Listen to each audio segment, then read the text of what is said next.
Ok, no hemos incorporado todavía suficientemente a los pacientes, y los pacientes o la sociedad en general a mí me parece que tiene un protagonismo por lo menos tan importante como el sistema. El título de la charla es un poco el potencial de las TICs, entendiendo TICs no tecnologías de la información y la comunicación, porque si fuera solo así yo tendría que poner un apóstrofe aquí y una S en minúscula. Yo creo que debemos incorporar este término a tecnologías de la información y de la comunicación sanitaria. Es decir, yo creo que es quizá un término que podría cuajar razonablemente bien con el objetivo. Y polarizarlo de alguna manera a la salud cardiovascular y a las asistencias a sus patologías, que es fundamentalmente, yo creo, a lo que hemos venido, ¿no? un poco aquí.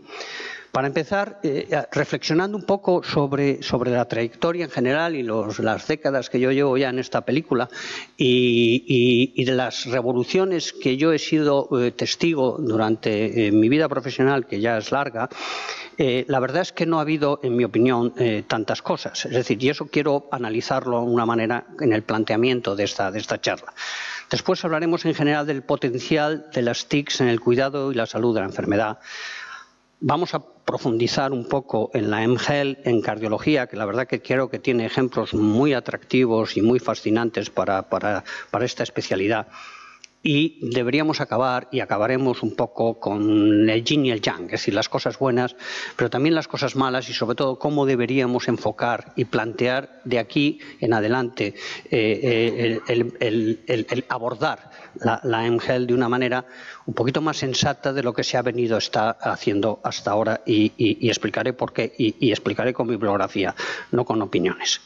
Bien, yo he vivido 3 revoluciones, es decir, desde el año 1975 que acabé la carrera hasta ahora. La verdad es que a mí me ha impactado de una manera bestial lo que ocurrió con la imagen en los años 80 sobre todo, es decir, cuando el TAC empezó a ser algo bastante corriente y después se añadió la resonancia magnética y todo el mundo de la imagen que cambió completamente las capacidades diagnósticas y posteriormente las capacidades terapéuticas. Es decir, eso ha sido realmente una revolución, algo disruptivo que va más allá de la anécdota que se dice del trasplante o de la última virguería o del último fármaco que ha podido surgir.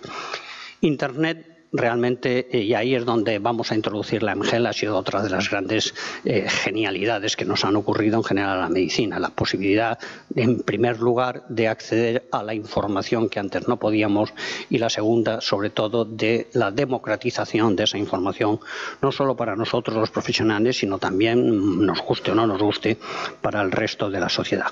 Y el genoma, que intuimos todos que va a ser un potencial tremendo, todavía yo creo que está en los arbores de lo que puede dar de sí, aunque la medicina de precisión o la medicina personalizada empieza a arraigarse y en el área concretamente de oncología, pues posiblemente todavía aún está empezando a funcionar, queda bastante tiempo en ese aspecto.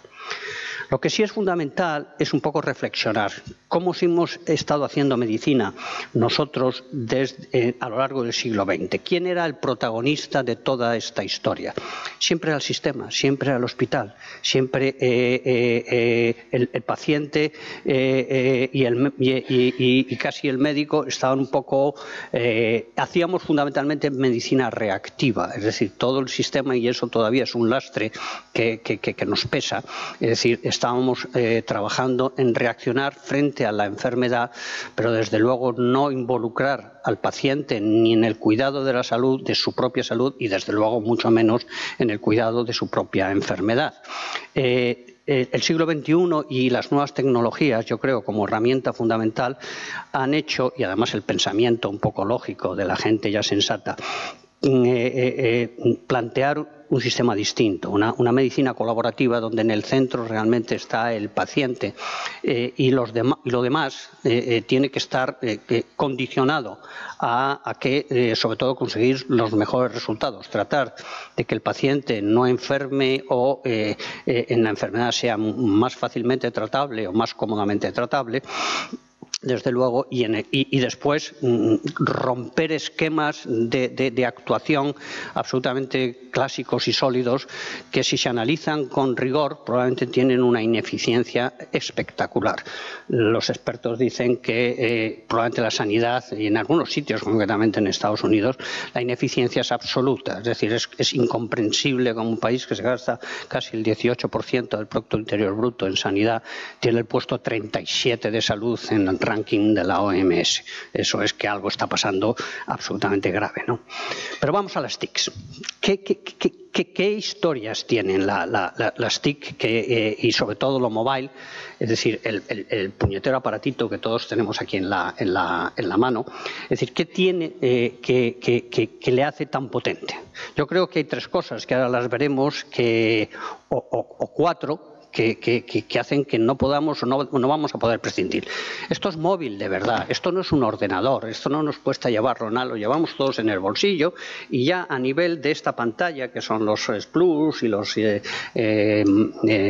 Samsung 6, y no, el 7 ya está muerto, pero bueno, supongo que el 8 intentarán, si sobreviven, a hacerlo, ¿comprendes? Pero tienen ya una calidad y una potencia suficiente como para llevarlo en el bolsillo. Es ubicuo, ojo, está en todas partes, y ahora lo demostraré. Es adictivo, pero es adictivo porque es adictivo por un lado y porque después el visionario de Steve Jobs decidió de pronto, en su visión, que yo creo que es el Leonardo da Vinci de los últimos siglos, decidió meter el tacto. El tacto es un sentido que jamás se había empleado en ningún tipo de relación de comunicación en este aspecto. Es decir, cuando estábamos jugando con el ordenador y estamos jugando ahí, estamos jugando con un ratón. El ratón es una prótesis, no le demos muchas vueltas y no tiene esa sensación. El tacto y el abrir y el cerrar y el tratar le metió un componente formidable, ¿no? Y imagínense además qué se ha conseguido con esto. Es decir, todo lo que antes era una cámara, un teléfono, un ordenador, el reloj, la grabadora, la Biblia en pasta, todas esas cosas, reducido a su mínima expresión. Y todavía, y aquí no está GPS, localización, movilidad, una serie de cosas que hace que lo que hay aquí, y esto es un supercomputador de muchísima más potencia que el que tuvieron hace muchos años ya la NASA para llevar un hombre a la Luna, que era una habitación probablemente como esta, llena de ordenadores, y consiguieron hacer llegar el hombre a la Luna, ¿no? Por eso está aquí, y no quiero decir lo que va a venir. Esta foto que ven ustedes aquí de un masái esa es cierta. Es decir, yo voy a Tanzania a una colaboración médica con regularidad, una vez al año por lo menos, y esto lo he visto. Es decir, en el Serengeti o en algún sitio de esos donde uno no ni imagina que pueda haber ni siquiera señal, te encuentras a los masáis con el teléfono en este caso, como todavía el teléfono smartphone es un poco más caro, pues lleva un teléfono un poco más discreto, pero ya ya no es tan discreto, es decir, es ubicuo en Tanzania. Aquí me contaban que puede haber sectores de Galicia donde todavía no llega las 3G, el Serengeti. Yo no sé si porque se han volcado las compañías telefónicas o porque en sitios como mucho más plano y esas cosas, la realidad es que la señal llega 3G y llega 4G, y no digamos cuando el señor Zuckerberg decida poner wifi gratis en globos aeroespaciales para todo el planeta. Se va a gastar un pastón que le acabará revirtiendo con absoluta seguridad, y no va a haber nadie en el mundo que no tenga un teléfono en donde esté, que no tenga wifi completamente gratis, que va a estar colocada en un globo que va a colocar Mark Zuckerberg en Facebook, ¿no? Y la adicción. Esto no es tan raro. Es decir, esta imagen es que la estamos viendo todos los días. Es decir, esto puede ser un poco artificial, ¿no? Pero a mí no me sorprendería verla con relativa frecuencia en alguna calle de cualquier sitio del mundo donde todos están así. Es decir, somos adictos a eso. Esto es algo que hay que reflexionar, porque de alguna manera nos da idea de las cualidades, inclusive de las inconvenientes, pero sobre todo de las cualidades. Pero vayamos más allá. Es decir, ¿qué va a pasar con los teléfonos móviles en el futuro? Esta es una portada de The Economist del año pasado, donde predice que para el año 2020, nos quedan 3 años y medio, si mal no recuerdo, bueno, estamos, sí, 3 años, porque estamos a punto de llegar ya al 17, el 80% de los adultos del mundo, es decir, adultos sin más de 12 o 15 años, van a tener un supercomputador, porque es lo que ellos entienden que es un ordenador y que es un móvil de esto. Esto es la remonda, porque esto ya quiere decir que en la India, en África, en todos estos sitios, es que va a haber como 5.000 o 3, ya hay 2.200 millones de smartphones en el mundo. Ya saben que hay más líneas de móvil que de seres humanos, hay 7.500 millones. Pero dentro de poco es probable que haya 3.500 o 4.000 millones de personas en el mundo con un smartphone en el bolsillo.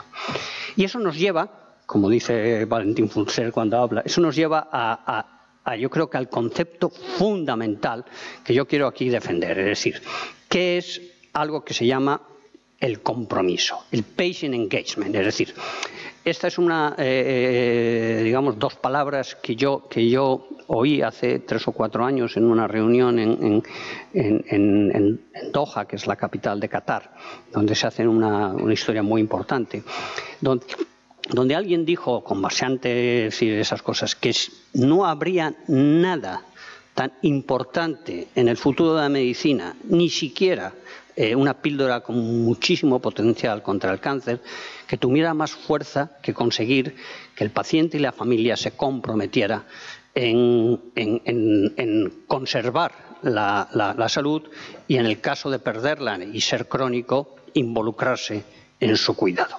Eso es sí o sí, esto que oí hace 4 años ya es casi lo normal que se viene diciendo, y yo creo que la herramienta que puede hacer que esto sea posible invariablemente es el esto. ¿Por qué? Porque hay interacción. Porque entonces ya dijo Benjamin Franklin hace ya bastante tiempo que si lo dices lo olvidas, si lo enseñas lo recuerdas, pero si involucras lo aprendes. Y aquí hay que involucrar a la gente y la tenemos que involucrar evidentemente con la ayuda de los profesionales. Bien, ¿qué se puede hacer ya con esto en la mano, pensando y teniendo en la cabeza lo que es el patient engagement, lo que es el compromiso del paciente?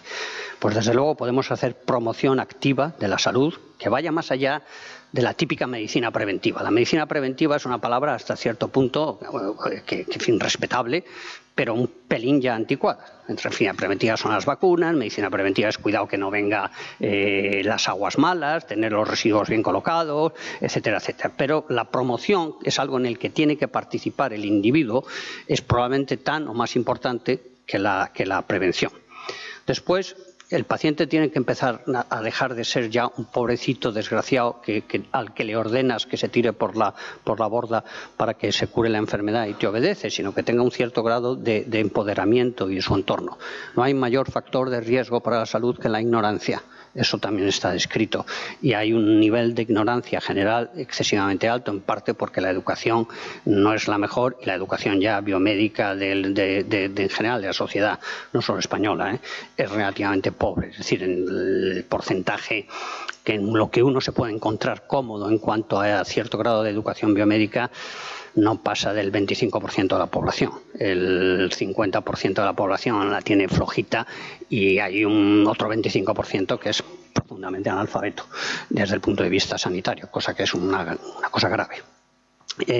Se nos olvida que muchas veces la psicosociología y la reacción emocional del paciente ante su problema le daña y le angustia y le preocupa bastante más muchas veces que síntomas específicos que tengan que ver con su enfermedad, ¿no?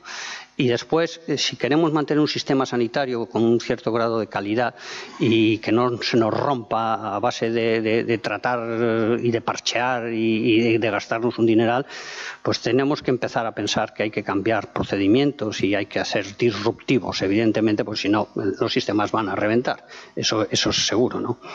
Y después tenemos un desafío que nos tiene que hacer reflexionar, es decir, las adherencias a las terapias, no ya a la medicación, a las terapias en las enfermedades crónicas es tremendamente bajo. Es decir, la gente, el hipertenso, el diabético, el obeso, el etcétera, etcétera, es que en el 50% de los casos no pasa de 3 días casi de tomar las pastillas.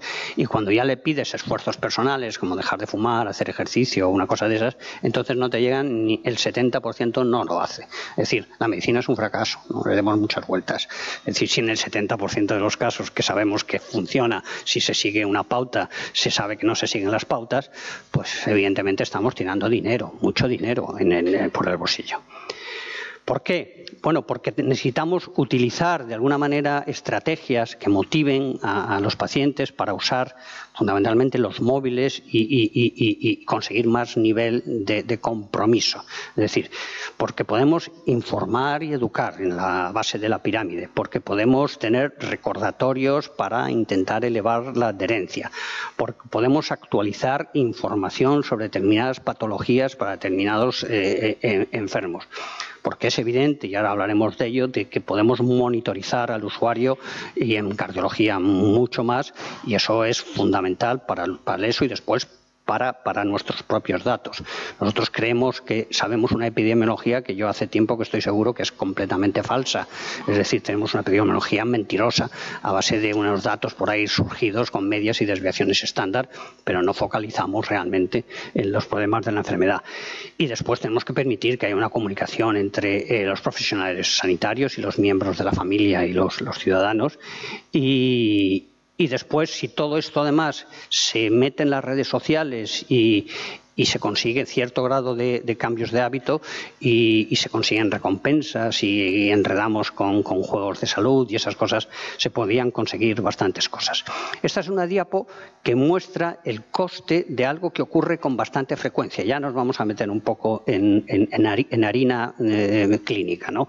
Es decir, este es el coste más o menos de lo que cuesta ir del hospital a casa y volver con relativamente frecuencia, en teoría sin razón, es decir, algo que podía haberse evitado si se hubiera podido seguir al paciente de una manera mucho más cercana que lo que se hace. Váyase usted a su casa, venga usted a la consulta dentro de 2 meses. 15 días después, el paciente ingresa en urgencias, echando espuma por la boca, con la saturación de oxígeno por los suelos, en un edema de pulmón salvaje, porque nadie se ha dado cuenta que se ha zampado un cocido con chorizo y que eso tiene sal y que la sal que él creía que no había echado es una sal que está dentro del propio alimento y ha empezado a retener agua.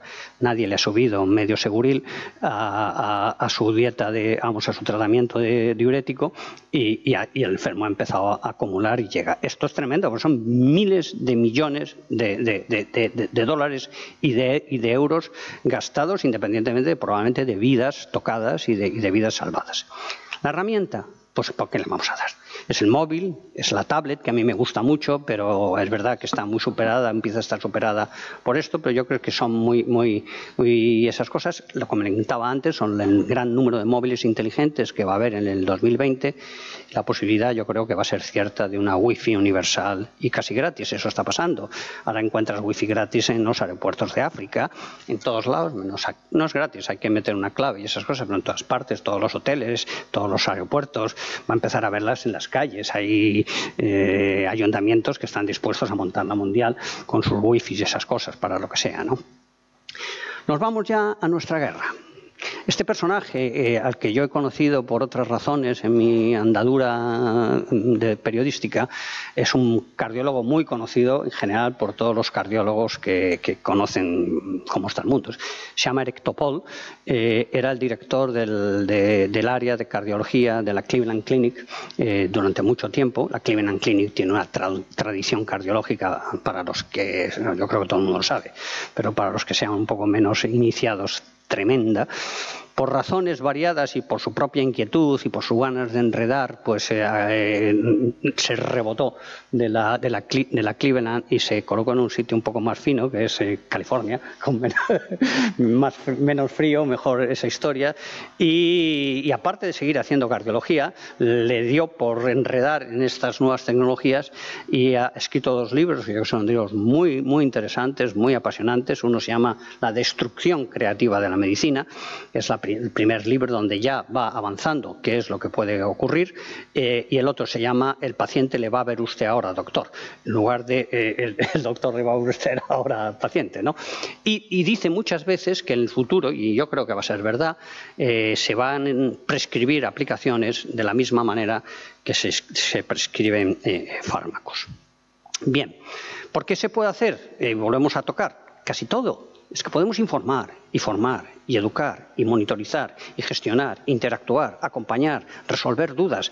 Esto es la bomba. Es decir, otra cosa es que sepamos cómo hacerlo y cómo explotarlo y qué modelo de negocio y quién lo paga y cómo convencemos a los reaccios, que son muchos, a utilizar esas nuevas tecnologías que son muy innovadoras y también son muy disruptivas, por otro lado. Pero a mí me parece que, por otro lado, son apasionantes para cualquiera que la medicina le suponga, sobre todo, un reto intelectual y en fin, el desafío de seguir adelante en un mundo que va hacia arriba y al que hay que incorporarse, ¿no? Porque todo esto que ustedes están viendo aquí, que tiene bastante que ver en este caso ya con la cardiología, es algo de lo que no podemos renunciar y que está ahí. Y que en cardiología, por ejemplo, y en otras muchas áreas, pero en cardiología yo creo que puede dar muchísimo de sí en ese aspecto. Llegará el tiempo, este será el wearable del futuro. El wearable del futuro no es lo que llevamos nosotros en la muñeca, ni el Apple Watch, ni esas cosas. El wearable del futuro es esto. Esto va a ser una placa de grafeno, que es un material al que le han dado el Nobel al descubridor, que le faltan un par de años para poderlo ya, que va a servir para casi todo, desde luego para cambiar, por ejemplo, el tamaño y la durabilidad de las baterías, y como es tan fino y tan esas cosas, pues te lo puedes prácticamente pegar a la piel y te van a llegar los datos invariablemente así, de la misma manera que el famoso agente que dice yo quiero el papel, pues va a llevar el periódico aquí en el bolsillo porque va a desplegar el grafeno y va a poder leer en el tamaño que haya decidido que quiere leer el periódico metido en donde sea, descargado, no va a necesitar el papel físicamente. Esto estoy absolutamente seguro. Ahora quiero hablar, y no quisiera presumir, pero yo tengo empecé una compañía, yo en esta historia de mHealth, perdonen que sea un poco peyorativo, pero siguiendo un poco las indicaciones de mi amigo Fuster, hay bastantes talkers, es decir, bastantes que hablan, y pocos doers, es decir, y poca gente que haya hecho cosas. Porque podemos hablar todos, pero después a la hora de decir, bueno, ¿y qué hay detrás de estas cosas? ¿Hay algo probado? ¿Hay algo válido? Como llevamos 4 años en este asunto, nosotros hemos podido prospeccionar y tocar, en este caso, más de estas 8. Estas 8 yo creo que son las 8 aplicaciones un poquito más representativas que hemos realizado. Las 2 de la izquierda de arriba tienen que ver con dermatología, es extremadamente visual la dermatología. Photoskim, que es una aplicación muy simple que consiste en hacerse la foto un poco a lo largo del tiempo para después poderla compartir con el dermatólogo de algún tipo de manchas y ver la evolución. Por las razones que sea, porque estuvo bien publicitada, porque por supuesto era gratis, es que solamente ha tenido 200.000 descargas. Y 200.000 descargas es importante. Contigo, que es una aplicación para información cáncer de mama, pues la verdad es que ha sido un éxito. El Círculo de la Salud, y ahora lo contaré, es para mí la niña bonita del mundo cardiológico, porque la ha hecho en joint venture desde el primer momento con el doctor Fuster y el Centro Nacional de Investigaciones Cardiovasculares.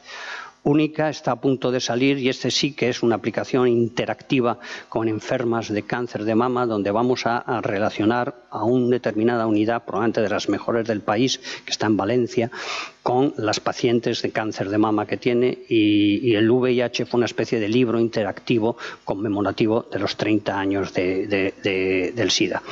Algunas de estas aplicaciones incluso tienen ya previsto actualizaciones y, sobre todo, intentar al menos validarlas, es decir, hasta diseñar los estudios que nosotros creemos que podríamos hacer para poder tener validación de lo que hay, porque todos podemos largar, y ahora les contaré las que hay en las Apple Store, y ahí a quien Dios se la dé, San Pedro se la bendiga, ¿no? Porque concretamente en cardiología pues la verdad es que el Círculo de la Salud se pensó para promocionar y hacer prevención.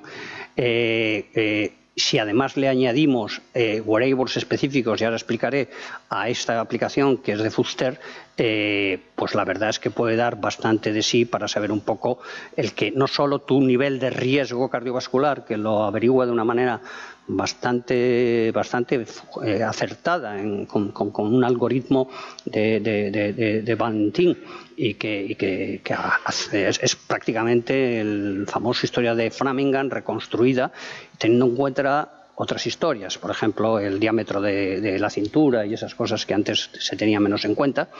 Vamos a hablar del electrocardiograma a distancia y para cada paciente, el control de un poco de la hipertensión arterial, y si quieren tocamos un poco de pasada la realidad virtual para la formación. Pero antes de hablar de eso, lo último que he revisado es que hay 250.000 apps de salud en el mercado. Entendiendo el mercado, dos tiendas emblemáticas, que es Apple Store y Google Play.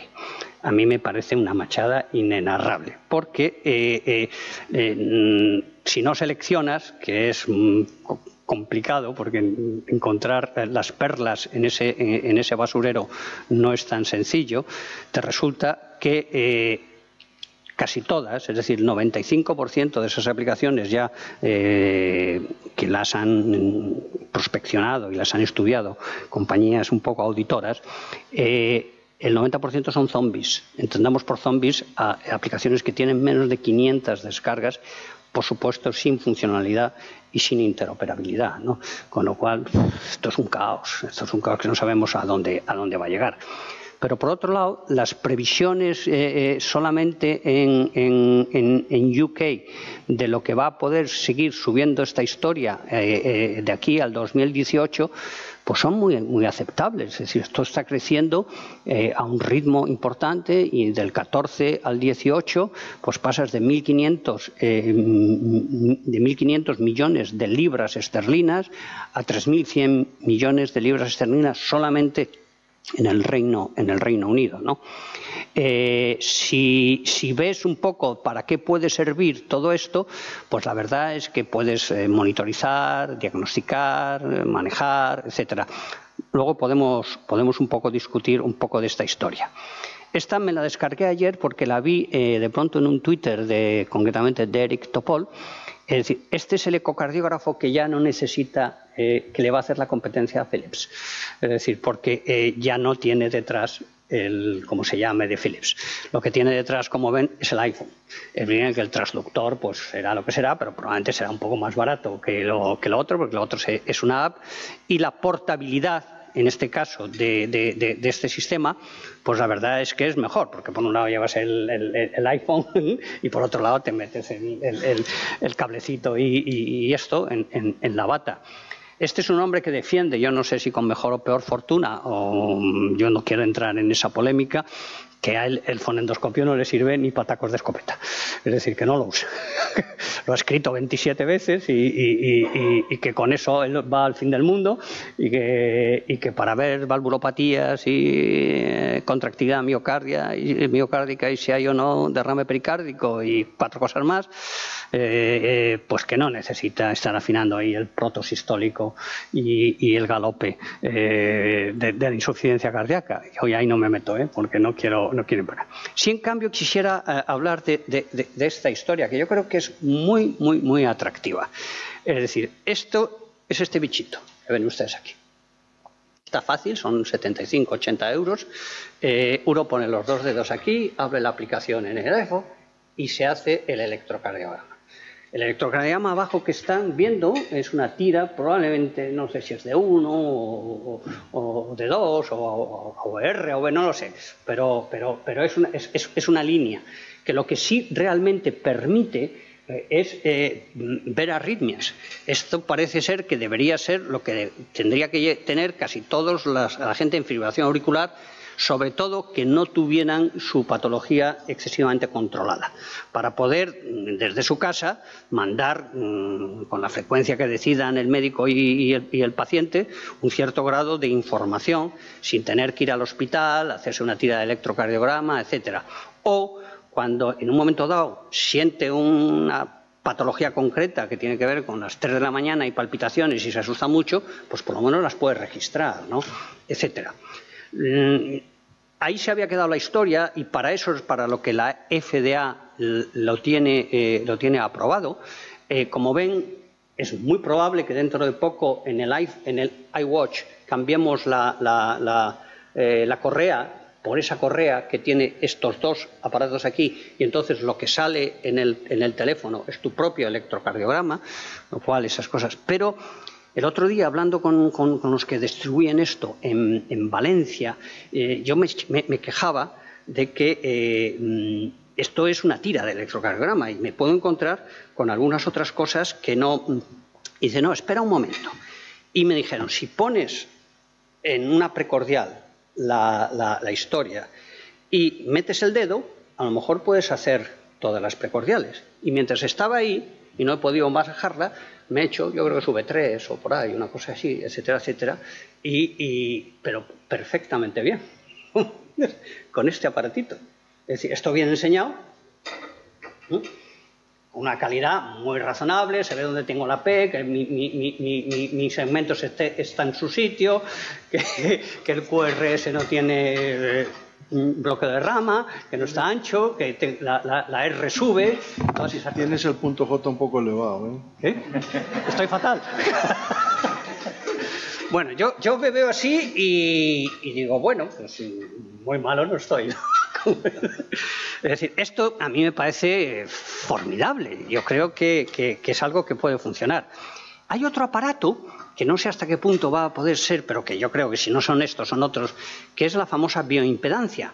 La bioimpedancia bien hecha, y sobre todo con los nuevos aparatos que hacen de una bioimpedancia mejor que las famosas las básculas esas, que por lo visto hacen un recorrido muy de pierna a pierna, pero pasando un poco por la cadera, que a las mujeres por lo visto no les favorece nada porque hay una cierta acumulación de grasa y les da una información un poco maldita de que tienen más superficie grasa y esas cosas.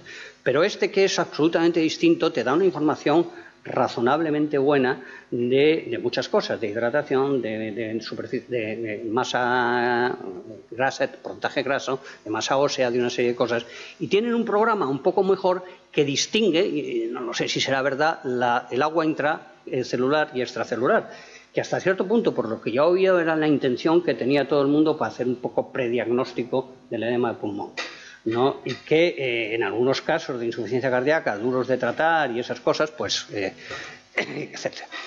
Este es y la voy a pasar rápido, el círculo de la salud está, afortunadamente ya tenemos una joint venture con Mount Sinai de Miami, de Nueva York, con él, y con Valentín Fuster, está publicada en los 2 idiomas, tiene unas 20.000 descargas y pretendemos añadirle ahora una funcionalidad que tenga que ver con la posibilidad de que se adapte a prácticamente todos los wearables, de manera que independientemente de todas esas cosas empiece a medir actividad, pasos, etcétera, y tengamos un programa de interrelación y de motivación al usuario para poderlo ya desde el entorno respetable y respetado, como es el del CENIC y de Fuster, se le puedan lanzar mensajes para que se más o menos se mueva y se active. Esta es otra historia que hicimos también con el CENIC para intentar elevar la adherencia al tratamiento. Es una aplicación que se llama Día a Día, que tiene mucho que ver con la problemática de la prevención secundaria en coronariopatías, la famosa idea de Fuster de la polipíldora para reducir el número de tomas y todas esas cosas, que está perfectamente terminada y que, aparte de esta barbaridad que hay aquí, que pretendemos y hemos diseñado el estudio clínico.